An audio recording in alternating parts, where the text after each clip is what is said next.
Hello मित्रों, fact by air और नई नवेली 2000 की नोट को सरकार ने हाल ही में अपना निशाना बनाया है, ये कहकर कि वो 2000 की सारी नोट्स वापस लेंगे। खबर ये सामने आ रही है कि reserve bank of India RBI 2000 रुपए के नोट को चलन से वापस लेने की तैयारी में है। रिजर्व बैंक ऑफ इंडिया ने देश में इस्तेमाल होने वाले 2000 रुपए के सभी नोटों को अब वापस लेने का फैसला किया है। तो क्या इसका मतलब ये है कि इन फ्यूचर हमें 3000 या 4000 की नोट दिखाई देंगी? क्योंकि भारत के इतिहास में हमने 1 से लेकर 10,000 तक की नोट्स देखी हैं और उनका बैन भी। लेकिन ना सिर्फ नोट्स, इंडियन गवर्नमेंट ने कॉइन्स तक का बैन किया है। पर क्यों? Let's find out. 19 मई 2023 आरबीआई ने एक अनाउंसमेंट की क्लीन नोट पॉलिसी के तहत 2000 रुपए के सारे नोट्स वापस लेने की, जिसके लिए गवर्नमेंट ने लोगों को 23 मई 2023 से 30 सितंबर 2023 का वक्त दिया है, जहां आप हर दिन 20,000 यानी कि 2000 के 10 नोट अपने बैंक अकाउंट में जमा कर सकते हो, या आप चाहो तो उन्हें एक्सचेंज करके दूसरे नोट्स ले सकते हो। हालांकि करेस्पॉन्डेंट्स के जरिए ट्रांजैक्शन की लिमिट सिर्फ 4000 है, पर ऐसा नहीं कि गवर्नमेंट ने ऐसा पहली बार किया है। आइए देखते हैं पहले इतिहास में कब कब करेंसी पर रोक लगाई गई थी। इनफैक्ट भारत में 10,000 तक के नोट को बैन किया गया था। यस, एक समय पर भारत के अंदर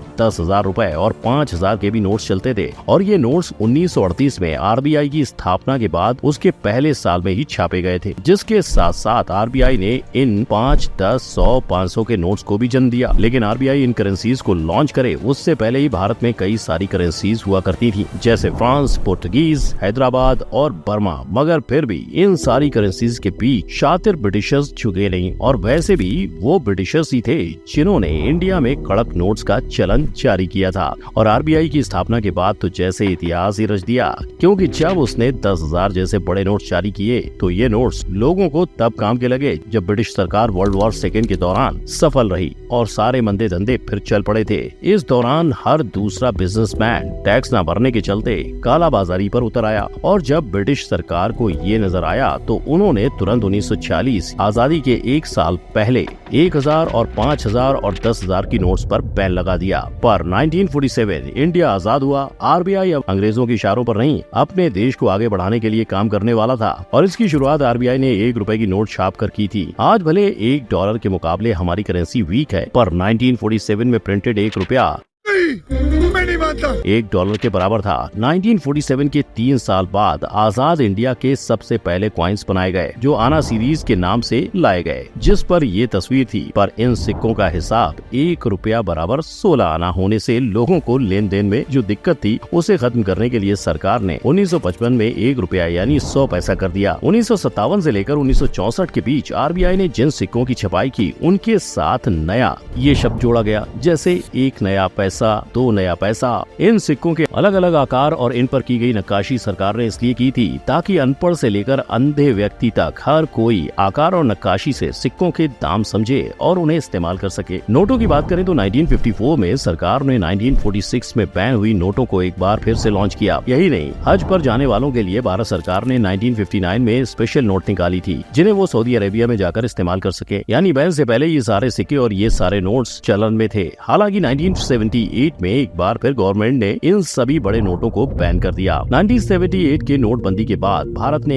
एक बार ठान ली कि अब हर नोट में भारत की तरक्की पर ध्यान दिया जाएगा। जब 1980 में नए नोट्स मार्केट में लाए गए तो वहाँ 1 के नोट के पीछे ऑयल रिग दिखी, 2 के पीछे आर्यभट्ट और बाकी सब के पीछे ये डाल के भारत अपने साइंस, आर्ट और एग्रीकल्चर की तरक्की दुनिया के सामने और अपनी जनता के सामने लाना चाहता था। और यही वो नोट्स की सीरीज थी जहाँ पहली बार अशोक स्तंभ के नीचे सत्यमेव जयते लिखा गया था। लेकिन लोगों के लिए जितना ये नया था उतना ही नई थी 1996 में आई महात्मा गांधी सीरीज, जहां आरबीआई ने पहली बार ये फैसला लिया कि नोट्स के ऊपर वो किसी इंसान का फोटो लगाएंगे। मगर लोग ये देख के दंग रह गए कि इस सीरीज की हर नोट पर सिर्फ गांधी जी का ही फोटो था, जो कि आरबीआई ने इस फोटो से क्रॉप करके निकाला था। और ताज्जुब तो यही है कि गांधी जी ही क्यों? वेल, उस दौर में आरबीआई का मानना था कि गांधी जी की प्रतिमा पूरे भारत की एकता को दर्शाती है, पर जब भी इन्हें रिप्लेस करने की बात आती है आरबीआई ने इस पर कभी हाँ या ना नहीं कहा। इनफैक्ट कोलकाता के एक कॉमन मैन से लेकर देश भर के पॉलिटिशियंस ने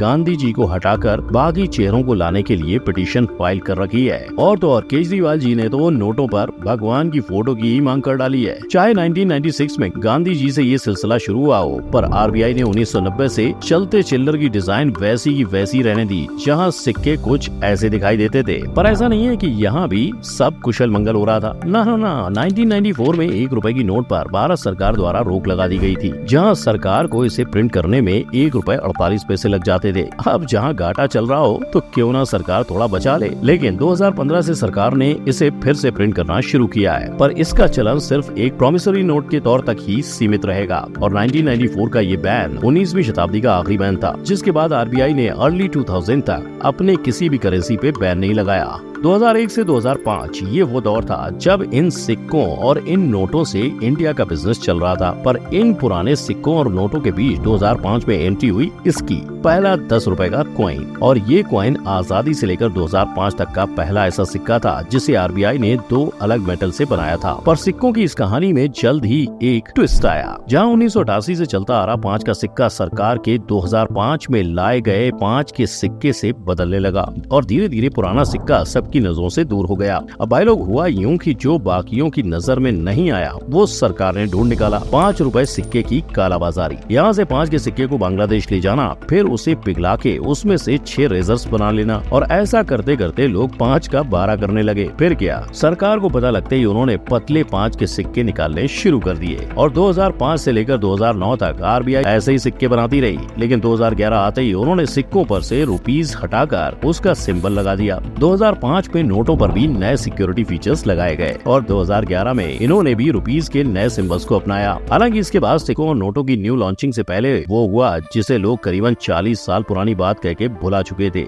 आज मध्यरात्रि यानी 8 नवंबर 2016 पीएम मोदी ने सिर्फ 2 नोट बैन किए। हालांकि इसके बदले उन्होंने न सिर्फ 2000 के नोट लॉन्च की और सबका रंग रूप ऐसा रंगीला कर दिया। 2019 में सिक्कों को भी एक बार फिर से बदला गया, पर इस बार भी आरबीआई के पास लोगों के लिए नई डिजाइन से बढ़कर कुछ था, 20 रुपए का नया सिक्का। और अगर आप देखो तो इन सिक्कों पे सिर्फ साल ही नहीं, वो कहाँ बनाए गए थे इसकी भी निशानी होती थी। जी हाँ, सिक्कों की कीमत के नीचे साल के साथ लगकर बने ये सिंबल्स यही बताने के लिए थे, जैसे डायमंड का निशान मुंबई मिंट के लिए था, स्टार हैदराबाद के लिए और ये 2 डॉट नोएडा के लिए। पर इससे भी हैरान करने वाला फैक्ट ये है कि जिस 1 रुपए के सिक्के का इस्तेमाल हम रोजमर्रा की जिंदगी में करते हैं, उसे बनाने के लिए आरबीआई को 1 रुपए 11 पैसे लग जाते हैं। जबकि अगर 2, 5 और 10 के सिक्कों की बात करें तो उन सब की लागत उनकी वैल्यू से कम है। तो भाई लोग, आजादी के पहले से लेकर अब तक का सफर काफी दिलचस्प भी रहा है और हमें इससे काफी कुछ सीखने को भी मिला है। पर हमारी सरकार ने इस बार जो कदम उठाया है वो बाकी बैन से हटकर है। इसलिए ये कहना कि 30 सितंबर 2023 के बाद 2000 की नोट का क्या होगा और क्या उसके बाद 3000 या 4000 की नोट हमें देखने को मिलेगी, थोड़ा मुश्किल है। आपको इस बारे में क्या लगता है, कमेंट करके जरूर बताएं। और अगर आप हमारे भारत देश के 1 रुपए की असली ताकत को जानना चाहते हैं तो अभी आई बटन पर क्लिक करें, जानो कि कौन से देश में 1 रुपए 571 है। मिलते हैं अगले वीडियो में। जय हिंद।